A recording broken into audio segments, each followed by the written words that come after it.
Hello people, welcome back to Ron's Tech Hub, and today I'm going to be showing you how to set up your Raspberry Pi 400 and your Raspberry Pi 500. But to be fair, there's not much you need to do to set these up. Reason being, they already come in a case, they already have cooling, so they have passive cooling, meaning that there's no fan that's used to cool them. They simply have massive heat sinks on the inside of this. They already have a keyboard, so you don't need to get a separate keyboard to use it. You simply use this device. Is the Raspberry Pi 400 and 500. It already has, here at the very top, the micro SD card already comes with Raspberry Pi OS installed, which means that you simply have to plug it in if it's not already plugged in, turn it on, do your updates, and everything's ready to go. So that's for the 400. For the 500, you have exactly the same thing. The Raspberry Pi OS has already been installed on here. You simply plug it in, turn it on, do your updates, and you're good to go. I'm going to quickly show what this looks like. So it's just a generic Raspberry Pi memory card. This is a 32 gigabyte. I'm going to change this out, and I'm only changing this out because I plan to use both of these long term to do other things.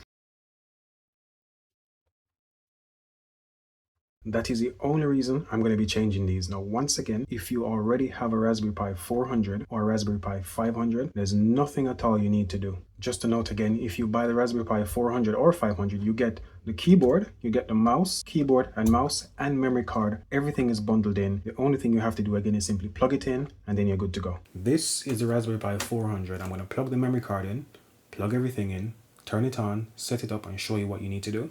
I'm going to be using an Ethernet cable, not Wi-Fi, so yours might be slightly different, but I'll show you and explain that step once we get to it. So first things first, I'm going to plug in my Ethernet cable. That's going to go over here. Plug that in. I'm going to grab my mouse. I'm going to use the official Raspberry Pi mouse, which is this red and white one here. It's going to be very loud when clicking, so my apologies. I'm going to use a USB 2 port for that, which is the one right next to the Ethernet port here.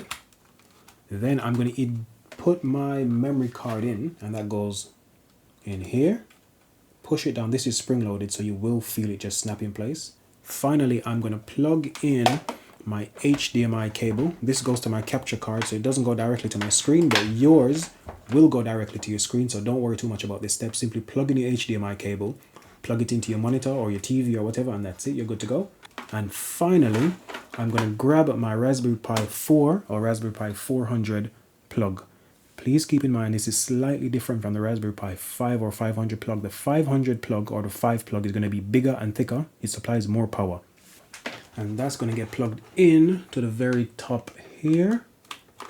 The light comes on straight away, so I know that's working all right. I'm going to put that down. Here I am on the Welcome to Raspberry Pi desktop first boot. So here's my IP address. I'm going to click next on here. Then from here, I'm going to change this. So I'm in the UK. So I'm going to simply click on the list. Look for the country that you're in. For me, it's going to be UK. Language, British English. Time zone, Belfast. Fine. I'll just change it to London. Use English language. Use US keyboard. I'm going to choose use English language. And I'm going to press next. I don't think you have to do that because it's already in English, but I'm going to do it anyway. Click next. Just wait for it to finish setting location. And next is going to be username and password to log into the Raspberry Pi. So I'm going to choose mine as Ron's Tech Hub.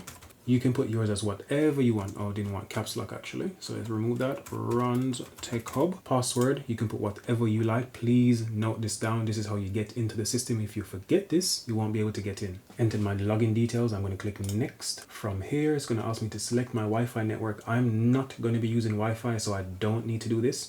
It says it's searching, it might not find anything because I have my Ethernet cable plugged in. If you're using Wi-Fi, you don't have an Ethernet cable plugged in, you simply click on the one that you want, just like you would for your tablet, your mobile phone, your normal computer. Oh, it actually found some. Perfect. So you would simply click on it. So let's say I click on this one. This one here is mine. So I've got a TP-Link extender in the basement, a 2 gigahertz and a 5 gigahertz band. You simply double click on it. It will come up with the Wi-Fi entering the password details section, and that's it. But because I don't need Wi-Fi, I'm going to skip this section. Now it's asking which browser do I want to use as my default. For me, I'm going to be using Chromium. I'm going to tick this box here that says tick here to uninstall the unused browser. So because I'm using Chromium, it's going to uninstall Firefox. If I were to use Firefox, if I ticked on Firefox here, it would uninstall Chromium. This is good if you don't have a big memory card or SSD attached and you want to save as much storage as possible. So I'm going to click next on here. It's just going to update software. So I'm going to do next. It's going to just do its thing. Once this is finished, I'll come back again.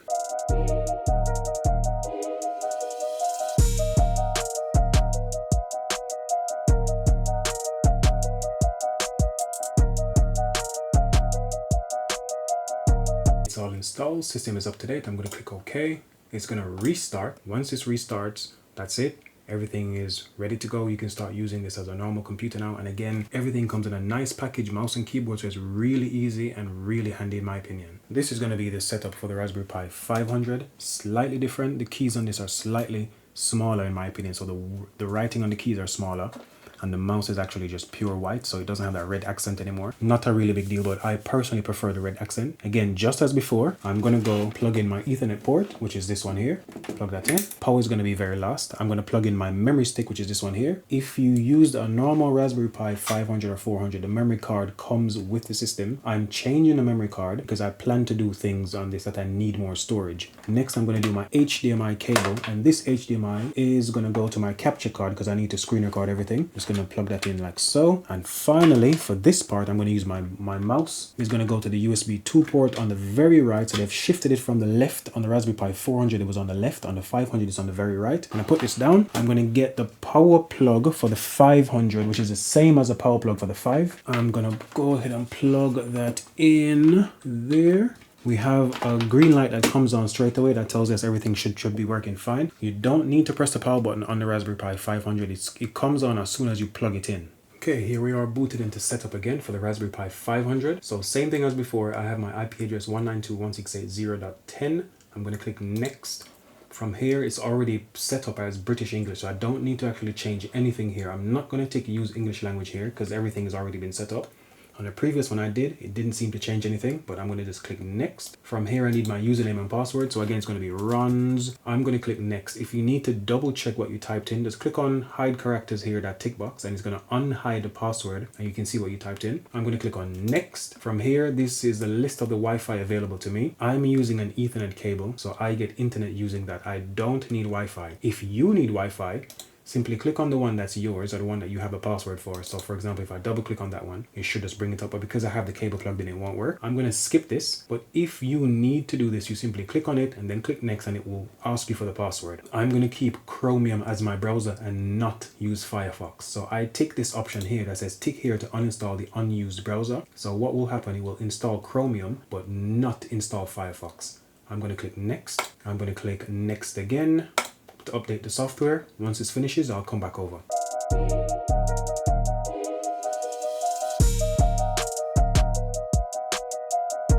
Update's all finished. I'm going to click OK, click restart, and that's it. Once you've done these steps, your Raspberry Pi 400 and 500 are set up. You can start using them as normal desktops.